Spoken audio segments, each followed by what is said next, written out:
Welcome to Greenwood High School.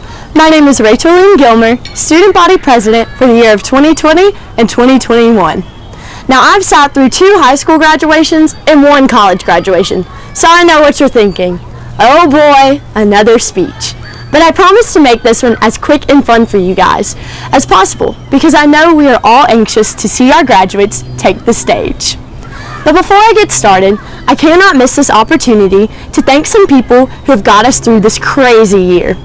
First, I would like to thank our faculty and staff at Greenwood High School. From custodians to guidance counselors, from cafeteria workers to coaches, you each had to adapt to so much change this year.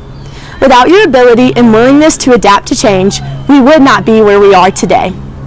Now, though we couldn't see your face, I know that each of you were teaching, coaching, and making school lunch with a smile on your face all year long, even with the mask on. Next, I would like to thank our principal, Miss Benjamin. She came in on a tough year, but made this one of the best years yet. Thank you for your passion for the student body and for helping us create school spirit anywhere we could. Lastly, I would like to thank all the parents, grandparents, friends, and family that are here to celebrate our graduates today. Thank you for all the years of taking us to school, packing our lunches, and signing countless papers for our classes. I believe I speak for every graduate when I say that we wouldn't be where we are today without the people who are in this stadium celebrating us. It's hard to believe that we're already at our high school graduation, an event where they hand us a diploma in hopes that we've learned enough to be able to read it. Good thing this diploma doesn't have pre-cal on it, because if it did, we would all be out of luck. Each of you should be so proud to be standing where you are today. Over the past 4 years, you've all put in hard work, sweat, and tears to be standing here. Now, when thinking of this speech, I didn't have a clue of what to speak on, but I knew the one thing I wanted to do was leave you all feeling encouraged and ready as you journey on to your next adventure in life.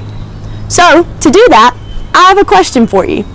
A question that I hope to answer for each of you guys by the end of this speech. Are you ready? What remains when your dreams have changed? Again, I ask, what remains when your dreams have changed? I don't know about you guys, but lately all I seem to hear is, "Oh my goodness, when did you get so big? How can you already be graduating? I remember when you were a little kid." And then they follow it up with some story of when we were a little kid, and if we're being honest, we don't know who the person is or what they're talking about. But, we're teenagers. We barely remember what we had for breakfast this morning. And though we may not remember the stories they are talking about, it's true that we were all little at some point. There was a time when none of us could talk, then we said our first words. And if you're anything like me, you haven't stopped talking since. There was a time when we were all in pull-ups, but then we hopefully learned how to use the bathroom by ourselves. There was a time when us girls thought boys had cooties, but then some special guy played with us on the playground, and he was forever known as our preschool boyfriend. These are all memories and moments we have from our childhood, but the biggest thing I remember as a kid is always being asked, what do you want to be when you grow up? Many of you wanted to be a princess. Some of you wanted to be a firefighter, maybe a police officer or an astronaut. But how many of you guys are going to college to be the thing that you wanted to be as a kid? Not a lot of us, right? Well, that's because somewhere along the line, we learned that Clemson and Wofford sadly don't offer degrees in how to become a Princess 101. So what did we do? We found a new dream. And many of us spent our 4 years at Greenwood High School in pursuit of that new dream. You wanted to be in the NFL, so you played football. You wanted to be a lawyer, so you joined mock trial, or maybe you wanted to be a singer, so what'd you do? You joined chorus. But what was all that work for if somewhere down the road we find that our dreams have changed once again? You may be going to school to become a doctor, but you can't tell me that in 10 years you'll be one. Why? Because the truth is that none of us know what the future holds. So I ask once again, what remains when our dreams have changed? Shakespeare answers it best in this quote. We know not what we may become, yet we know who we are. The truth is that none of us know what we're going to become in these next 4 years. But do you know who you are? As you step into this next season of becoming what you want to be, I encourage you to stop and ask yourself, who do I want to become? You can be the greatest doctor in the world and make all the money your heart desires, but at the end of the day, does it matter if everyone you know thinks of you as the guy who makes others miserable? You can be the smartest engineer in the world, but does it really matter if people only see you as the person who tears everybody down? I don't know about you, but I'd rather be the poorest woman with the biggest heart than the richest girl with the worst personality. Because if there's anything that life has taught me, it's that dreams change. And what remains when your dreams have changed? Nothing but the person you have become along the way. For a lot of us, that is our reality today.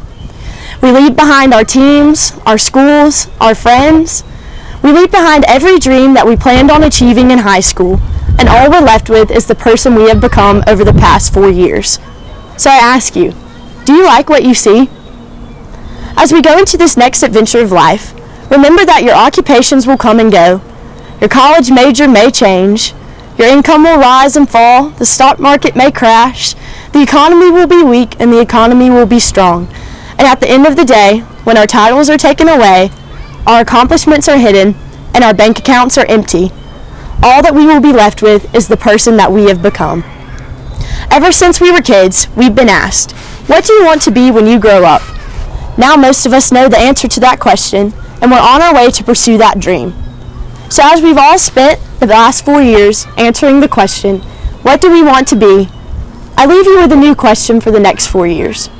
Who do I want to become? Eagles, I encourage you to follow your passion, stay true to yourself, never follow someone else's path they have set for you, but instead, make your own. Congratulations, class of 2021, we did it. In the words of our principal, Miss Benjamin, until you have that diploma, you don't have an opinion. So it looks like our diploma isn't the only thing that we're getting today. Thank you.